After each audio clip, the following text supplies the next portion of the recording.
A lot to get to. A live look outside on this Tuesday afternoon. Been a nice day for a lot of us. A lot of sunshine. A chance of severe weather, though, is on the way in the next few hours. We're talking thunderstorms, hail, damaging winds, maybe even some rotation. So the weather is where we start here on 13 News at 4. I'm Dustin Grove. And I'm Felicia Lawrence. Meteorologist Sean Ash is here. He's digging into the details, the timing specifically, and how severe. Yeah, so we talked at noon today, Felicia, that there was a high upside to the atmosphere if storms could develop. They are trying, but I will tell you, even at this hour, they're still having a little difficulty puncturing what's kind of a cap over us. But there's maybe just enough lift. And again, it's the potential that's in the atmosphere. Definitely warm, definitely a lot of areas that are not seeing anything at all right now. But what we've been noticing, and there's an old boundary from early this morning, so we've got a couple of storms that are moving in, and the thought process is that this may be just enough to bust up that cap, and we got to watch these things very closely. It is also possible over the course of the next 90 minutes, we could have a watch put out for parts of central and northern Indiana. These are not severe right now, okay? There's no imminent threat. It's just that the atmosphere, if again, these storms can hold and build, they could produce some significant hail. There's a much higher chance of that, I will tell you. And we talked about this today at noon, along this front. And you can start to see those storms that are erupting there in Iowa. That is going to be a much higher storm coverage area. Ours, as I mentioned, kind of a boom or bust situation. Some high-res modeling suggesting that yes, indeed, we will get some of these storms in the coming hours, but you can easily see where that large cluster is going to be impacting.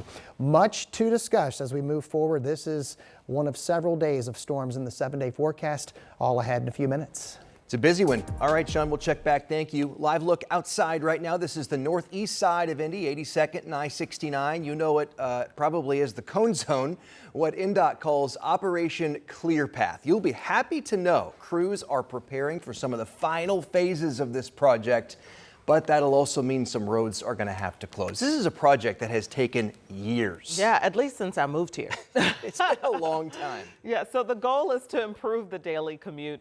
Our Matthew Foltz caught up with INDOT today to talk about what's left to do and how it's going to impact your drive. A lot of people, Matthew, feel like they've been seeing this for years. Yeah, I'm right there with you. I feel like it's been worked on ever since I moved here. But some good news. The final 10 beams of the entire Clear Path project are set to begin being installed tomorrow over on the overpass above 82nd near Shaylin Avenue. And you'll notice some street closures as crews prepare to work overnight this week to get it all done.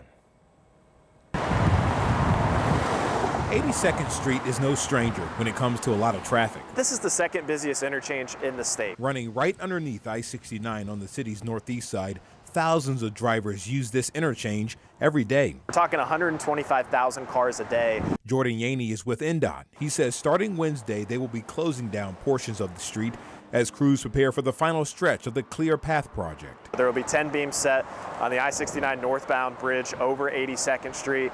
That'll give us 189 new beams in the project. Each beam's about 50 feet wide. So these are massive beams, and it's a really big milestone for us. The milestone has taken over 3 years to get to. And to get it done, Yaney says they will be closing parts of 82nd Street overnight from 9 p.m. to 8 a.m. on Wednesday and then alternating directions over the next week. It was kind of a balancing act to get that done. We appreciate everybody's patience, and I'm telling you, when it is done, it is going to be a lot better than it was before. I spoke to a few drivers off camera Tuesday, and they tell me the project has added extra time on their commutes, while others say they avoid the area altogether. However, everyone I spoke to says they're just glad it's almost over. And once it's all said and done, 14 new bridges will be added, over 5 miles of new pavement on 465, and new ramp connections along the 465-69 interchange. Yeah, and INDOT tells me that some of the sections will be done this spring, then the summer, and then the entire 465 clear path will be done by the end of this year. But, you know, just a long time coming, guys. We've been waiting on it. Yeah, this is just a massive project, and every time I go to that side of town, I'm always like, well, did the traffic pattern change, and gripping the wheel and You got trying to pay close attention to know where you're going. because through it there. does change all of a sudden. Okay. For sure. Matthew, we'll all hold on, we'll all hold hands and hope for the best. Thank you so much. Our crew's hard at work there. Yep. All right, on to another top story. A Fishers teen is headed to prison for 3 years for the reckless homicide of a passenger in his car. Today, Trey Williams received the maximum prison time allowed under the plea agreement. Williams was 17 years old on March 1st of last year when he was speeding and tried passing a car in a no passing zone. He then swerved to miss an oncoming car, left the road, and hit a tree. The fiery crash killed his passenger, 18-year-old Mason Alexander. Alexander had just graduated from Hamilton Southeastern High School and was headed to the University of Pittsburgh. He was there to play football. Williams cried several times today as he apologized to Alexander's family. The last 13 months of my life have been the worst. Not because of the case, but because my actions took a life in this world. A life that had so much love for others. My actions are the reason that you have to wake up in the morning and he isn't there.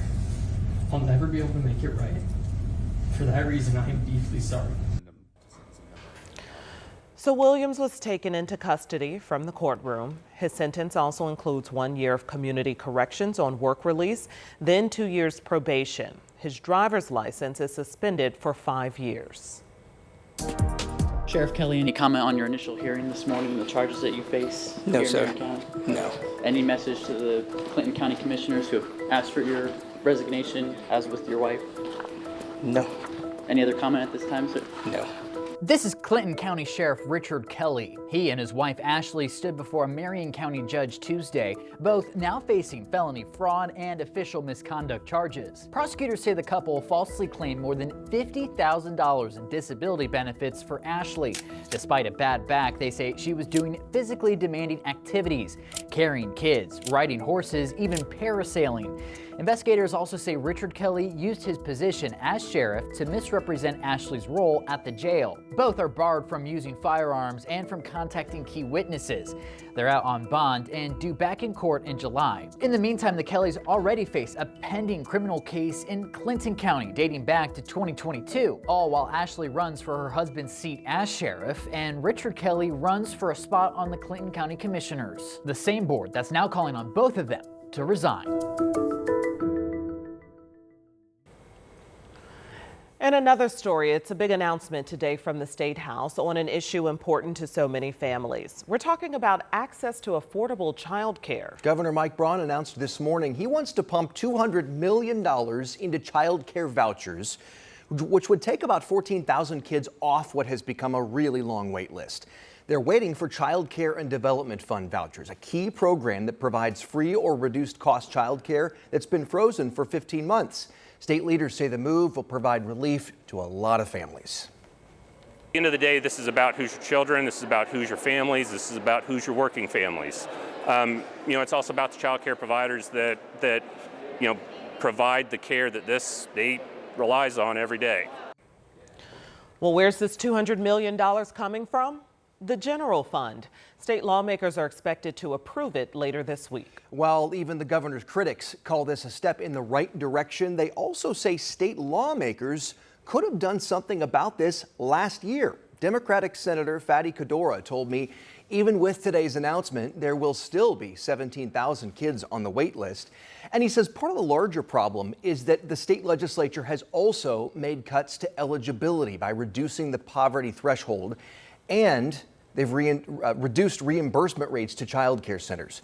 He introduced a bill last session that would have restored a lot of that, but it didn't get enough traction. We had more than 300 childcare centers that closed across Indiana. So the announcement is a little too late, but we will accept it, we will take it, we will push it forward. We could have saved 300 childcare centers had we fully funded the program last year.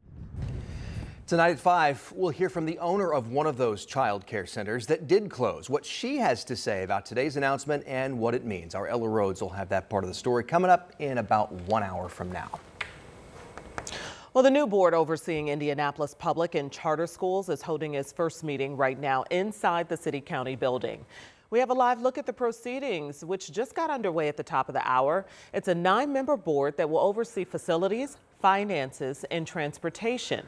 Members will also have the power to shut down low-performing schools. Mayor Joe Hogsett appointed the board back in March. More to come on that. Meantime, city crews here in Indianapolis working on the final phase of an effort to clean up the city's alleys. So the city says they are hot spots for illegal dumping, but not every alley is getting rehabbed. So Jenna, how did the city decide which alleys to focus on over others? Yeah, if you're watching this right now, you're hoping you're one of the lucky ones, because the city analyzed a few different data sources, including records of illegal dumping cases, trash cases, reports made to the mayor's action line, and they also visited each one of these alleys to see which ones had the worst infrastructure issues. So from there, they created a heat map and chose 32 of the worst alleys that had both problems with the infrastructure and illegal dumping. So let's show you one of those alleys that is set to be fixed this year. This is on the east side and is a 4-block segment from 10th Street to Noland Avenue.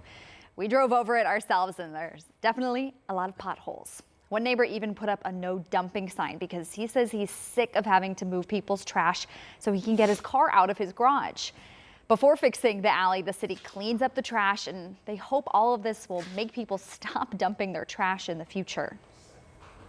That will decrease the want to, dump trash and such there because it's fixed up. So we just want to bring back that quality of life for residents, because even though alleyways are behind people's house, they still affect, a resident's quality of life. The city fixed 19 alley segments last year and will do another 13 this year for a total of a $5 million project. This is what it looks like. Let's get you a view of the nice new paved roads. Looking very clean, no potholes here. Yeah, none. What a difference. No potholes. Oh yeah, the guy who lived in this area, very excited. He said, you don't have to avoid any nails driving on this one now. No gym shoes. Yeah. So does this all guarantee illegal dumping does not happen in the future?